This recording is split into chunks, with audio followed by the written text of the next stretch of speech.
le CES 2020 de The Grand Est avec NordVPN.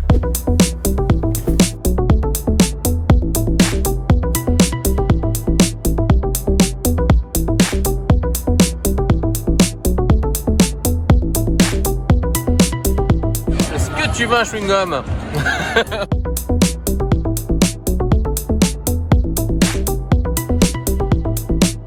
Salut à tous, c'est Nico, j'espère que vous allez bien. Ce gars n'existe pas, je vous jure que c'est vrai, c'est Néon, en fait c'est l'homme virtuel du futur d'après Samsung.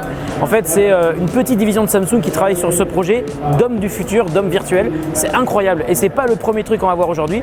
Dans cette vidéo, je vous propose de vous montrer les trucs les plus incroyables du CES 2020. Allez, suivez-moi parce qu'il y a vraiment beaucoup de choses à voir. On commence par Amped, qui est un produit à la fois très bien conçu, utile et très joli pour ne rien gâcher. Il s'agit d'une base de charge permettant d'accueillir iPhone, Apple Watch et AirPods en version wireless. L'avantage de cette base est son côté pratique car elle se plie, elle est donc très facile à transporter, mais peut aussi se poser dans différentes configurations, par exemple en mode table de nuit pour Apple Watch. Le constructeur propose aussi un radio-réveil, parfait pour y poser votre smartphone. Martian Tech est une start-up qui nous vient de Serbie et qui propose des périphériques Bluetooth pour PC et Mac, tout simplement magnifiques. Le clavier Martian 104 est ainsi composé de touches rétroéclairées qui laissent entrevoir votre bureau et reliées entre elles par une grille en fibre de verre. Concept parfait pour éviter d'avoir un clavier qui laisse passer les saletés entre les touches. La souris est elle aussi magnifique et fait vraiment penser à tout sauf une souris. Pour l'instant, ces produits sont au stade de concept, mais une phase de financement participatif est d'ores et déjà prévue. Vous connaissez sans doute Nanolith si vous êtes abonné à The Grand Est. J'avais testé les panneaux Aurora il y a quelques temps et j'en suis toujours aussi satisfait. Cette année, Nanolith présentait sa gamme intelligente dédiée à la maison connectée avec interrupteurs, ampoules et ponts de connexion ainsi que les panneaux Nanolith Hexagon. La marque annonce une compatibilité Google Home et Apple HomeKit et apporte une nouveauté logicielle très intéressante, Screen Mirroring, qui permet de synchroniser l'écran de son PC ou de son Mac avec ses panneaux Nanolith. En clair, les tonalités de couleur de votre écran se retrouvent amplifiées grâce à la lumière ambiante produite par les panneaux. Si vous n'avez toujours pas rangé vos rollers en ligne au placard, vous allez adorer ce qui va suivre. StopSkate, qui nous vient de République tchèque, propose un produit dont le nom parle de lui-même. Il s'agit d'un système de frein qui se fixe sur n'importe quel modèle de roller. Il suffit alors de prendre la télécommande en main et de freiner, c'est aussi simple que ça. On attend évidemment la version qui permettra aussi d'accélérer. Et pensez évidemment à bien vous protéger et justement le produit suivant est tout à fait en relation. Cosmo Connected, c'est une marque que j'adore. Leur système de feu de stop automatique pour cyclistes et motards est vraiment super efficace. Et la grosse nouveauté de Cosmo Connected pour le CES 2020, ce sont des lunettes avec vision tête haute. Elles apportent 4 fonctionnalités majeures: alerte de détection des véhicules, affichage instantané des clignotants, rappel du guidage de votre appli GPS et des infos d'analyse de vitesse, calories dépensées, ce qui sera sans doute très apprécié des cyclistes. Autre nouveauté qu'il me tarde vraiment de tester chez Cosmo, des casques connectés avec visière intégrant la même technologie d'affichage tête haute. Mais il faudra être patient, ces nouveautés ne sortiront pas avant la fin de l'année. Voici une idée géniale développée en collaboration avec la Société nationale de sauvetage en mer. Dial, conçu par Ideodata, est un bracelet d'alerte GPS qui permet aux utilisateurs de loisirs nautiques de partager leur position avec leurs proches et d'alerter les secours en mer en cas de danger. Le principe est simple, quand le porteur du bracelet part en mer, il prévient un proche qui peut suivre sa progression sur une application mobile. L'alerte est reçue en moins de 3 secondes et la personne qui reçoit l'alerte peut prévenir les secours en mer et partager la position du bracelet en un clic. Ideodata cherche maintenant à étendre sa solution à d'autres pays et sur d'autres formats, par exemple des bracelets pour les enfants à la plage ou pour tous les utilisateurs de sport de plein air. Moon Ultralight est un petit accessoire que vont adorer les fans de selfies sur Instagram. Il s'agit d'une petite lampe LED qui se fixe sur son smartphone et dont on peut faire varier l'intensité et la température de couleur en effleurant le montant métallique et la partie fixée au smartphone. Le design est réussi, le système est très simple et très efficace. Ultralight est dispo directement sur le site de Moon, je vous mets le lien dans la description de la vidéo. Ah, attendez, bougez pas, j'ai vu un truc, faut absolument que je vous montre. Allez, venez, on y va.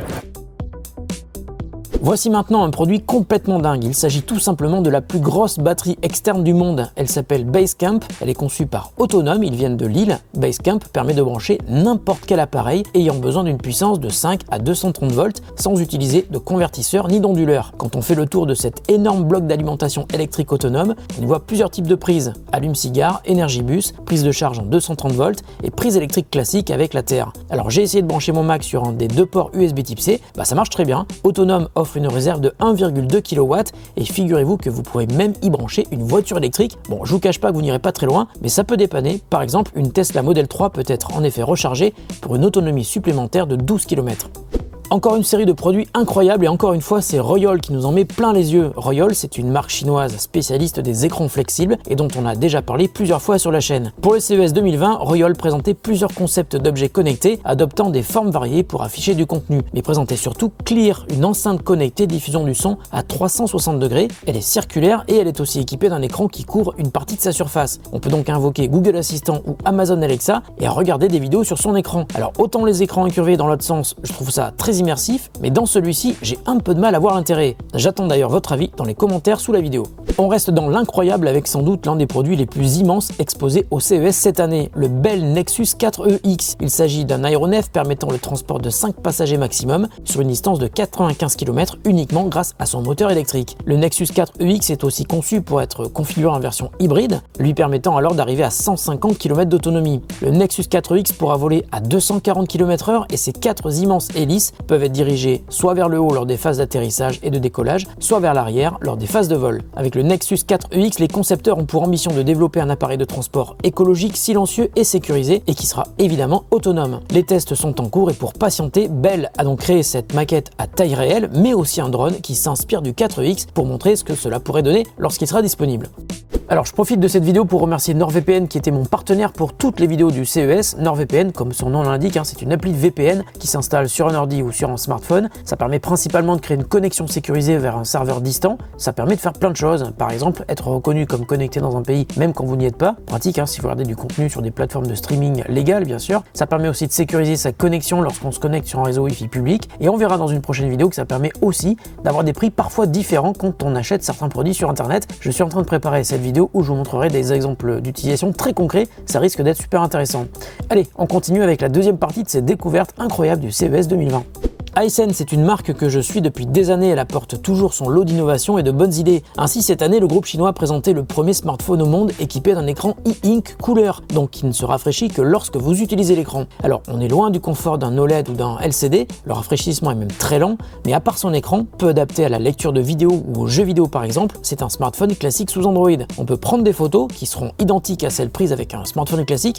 Oh, c'est qui ce beau gosse là? Mais les photos apparaîtront donc un peu dégradées sur cet écran dont l'intérêt est évidemment une consommation d'énergie ridicule. Vous pouvez par exemple compter sur une autonomie de 3 semaines avec un usage normal. Ah au fait, ce smartphone est aussi 5G. Là par contre on voit pas trop l'intérêt sur un tel type d'appareil. En revanche, pas encore de date de sortie prévue. En termes d'innovation, voici un projet assez sympa, Foldworks, qui nous vient du spécialiste américain des accessoires de bureau design Allsop. Foldworks, c'est une gamme de supports pour écran et PC entièrement en carton. Les produits sont évidemment livrés pliés, la construction est solide et l'ensemble est bien sûr entièrement recyclable. Alors juste un conseil, évitez quand même de renverser votre café dessus, ça serait dommage.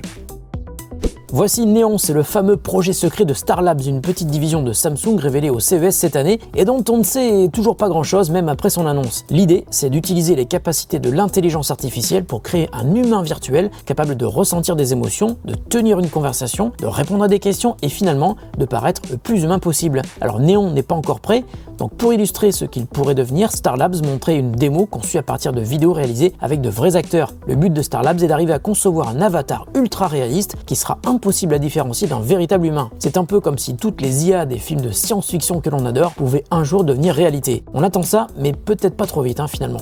Voici maintenant Haddock, c'est un projet français qui rappelle d'autres produits similaires déjà présentés au CES ou à l'IFA, mais qui cette fois-ci est commercialisé. Il s'agit d'un ensemble comprenant un PC sous Windows 10 qui tient dans une mini-tour et au sommet de cette tour un vidéoprojecteur 720p qui permet de transformer n'importe quelle surface de bureau en écran tactile. L'image qui peut atteindre 38 pouces est ainsi projetée sur un bureau et on peut interagir avec l'image avec ses mains grâce au système qui détecte 10 points de contact maximum. Haddock est proposé à partir de 2490 € et il sera plutôt destiné aux entreprises qui y voient ici un outil collaboratif et interactif digne d'intérêt. Pour ceux qui regrettent le côté incomplet des capacités de l'Apple Watch pour la mesure de santé, voici Aura Strap, qui est un astucieux bracelet dédié à la montre de Apple. Aura Strap intègre des capteurs supplémentaires pour mesurer la bioimpédance. Combiné avec une application dédiée sur votre iPhone et Apple Watch, il vous permet ainsi de contrôler la composition du corps, le taux de graisse, le pourcentage de muscles, mais aussi le niveau d'hydratation. Étanche et doté d'une autonomie de 6 mois, Aura Strap fonctionne avec une pile bouton et il est vendu 99 $. Une des attractions étonnantes du CES 2020 nous est venue de Samsung qui a présenté The Zero, un écran qui pivote pour s'adapter au contenu que vous regardez. L'écran est capable de détecter une vidéo verticale et au lieu d'afficher de très larges bandes noires sur les côtés en mode 16/9, il opère une bascule pour afficher le contenu dans le format le plus adapté, un peu comme un smartphone géant. Jusqu'à présent réservé au marché asiatique, The Zero sera bientôt dispo en Europe. A noter également deux produits très remarqués chez Samsung, le téléviseur QLED 8K avec des bordures ultra fines, mais il y avait aussi foule devant l'extraordinaire The Wall Business Edition. Alors, The Wall, je vous en ai déjà parlé, c'est cet écran gigantesque composé de micro LED et dont la taille peut être créée sur mesure. Bien entendu, aucun prix n'est communiqué, mais c'est évidemment très cher. Le constructeur chinois Byton avait fait l'événement il y a 2 ans au CES avec son prototype de SUV électrique et revient en 2020 avec la version définitive de la M-Byte qui est annoncée à partir de 54 000 € en Europe avec une batterie de 72 kWh permettant une autonomie de 360 km mais qui sera aussi dispo dans une version plus musclée avec une batterie de 95 kWh permettant d'atteindre 435 km d'autonomie. Alors dans ce véhicule, on retrouve un écran panoramique de 46 pouces, un autre écran devant la coudoir centrale et un troisième derrière le volant. Seul détail étonnant, les rétroviseurs sont tout ce qu'il y a de plus classique. Et c'est dommage car il y aurait suffisamment de place sur l'écran principal pour afficher la vidéo des caméras à la place des rétros, comme sur le Audi e-tron, je vous en ai déjà parlé sur la chaîne. Byton annonce avoir dépassé les 50 000 précommandes du M-Byte pour une livraison prévue à partir de 2021. Beaucoup plus accessible mais toujours très innovant, voici Tintable. C'est une start-up qui nous vient de Taïwan et qui est spécialiste des filtres électrochromiques. Alors en clair, c'est un film plastique qui peut changer de couleur lorsqu'un voltage est appliqué et peut ensuite revenir à son état transparent. Ces filtres peuvent être utilisés dans des matériaux flexibles et optiques comme des lunettes, des visières ou des masques de ski comme ici. Sur ce prototype, il est possible de donner 3 niveaux de transparence à la visière et la batterie se recharge grâce à un port USB. Et franchement, Tintable est super sympa puisqu'ils m'ont permis de ramener ce prototype avec moi en France. Je vais donc le tester sur les pistes de ski dans quelques semaines. Je vous en parlerai très bientôt sur la chaîne. Avant de conclure cette vidéo, il fallait absolument que je vous parle de Smart Potato. C'est un projet lancé par des étudiants français. Ils ont payé leur stand comme n'importe quelle autre start-up pour présenter un produit qui ressemble à une vaste blague, mais ils le font de manière super sérieuse. Leur but, apporter de l'intelligence artificielle à une patate, tout simplement. Et figurez-vous qu'ils ont même lancé une campagne de financement participatif pour offrir plus de fonctionnalités à leur patate connectée. Et à ce jour, Smart Potato a déjà récolté près de 5000 patates, enfin non, 5000 € plutôt. Alors peut-être que leur but était de se moquer des projets qui ne servent à rien et qui trouvent malgré tout des financements. Eh bien si c'est le cas, c'est réussi. Bravo à eux, c'était gonflé et ils l'ont fait. Et enfin, toujours dans le domaine de l'innovation culinaire, je voulais absolument terminer par des Impossible Burgers. Vous en avez sans doute déjà entendu parler. Ce faux steak entièrement végétal a exactement le même goût, la même texture et la même apparence qu'un steak de bœuf. Je vous assure que j'ai goûté et il est impossible de faire la différence. Le steak végétal serait la solution à la surconsommation de viande et pourrait enfin permettre de mieux consommer en se faisant plaisir. Dans les steaks de Impossible Food, pas de gluten, pas de cholestérol, moins de calories et moins de gras que dans un steak de bœuf. Seul bémol pour l'instant, la version cuite est délicieuse, mais en version crue, par exemple pour imiter le steak tartare, le goût est complètement différent et loin de pouvoir rivaliser avec un vrai steak. Sans doute un défi pour les prochaines versions du Impossible Burger. Ah au fait, lors du CES 2020, Impossible Food a aussi présenté le Impossible Pork. Je vous laisse imaginer. Et vous, seriez-vous prêt à manger un burger 100% végétal?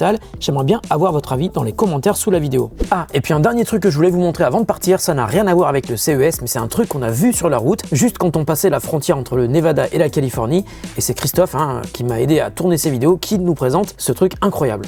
En fait, c'est une tour où au-dessus, il y a une multitude de miroirs qui réfléchissent la lumière du soleil, et en dessous de cette tour, en fait, c'est blindé de panneaux solaires qui sont tous orientés en direction de cette tour, et peu importe où on regarde cette tour, on aura toujours un reflet du soleil dans la gueule qui est hallucinante. Là on avance et normalement on devrait à un moment donné ne plus avoir le reflet, et en fait c'est en permanence, ça reflète sur 360 degrés, c'est incroyable, et les panneaux solaires ont toujours de la lumière peu importe où est le soleil.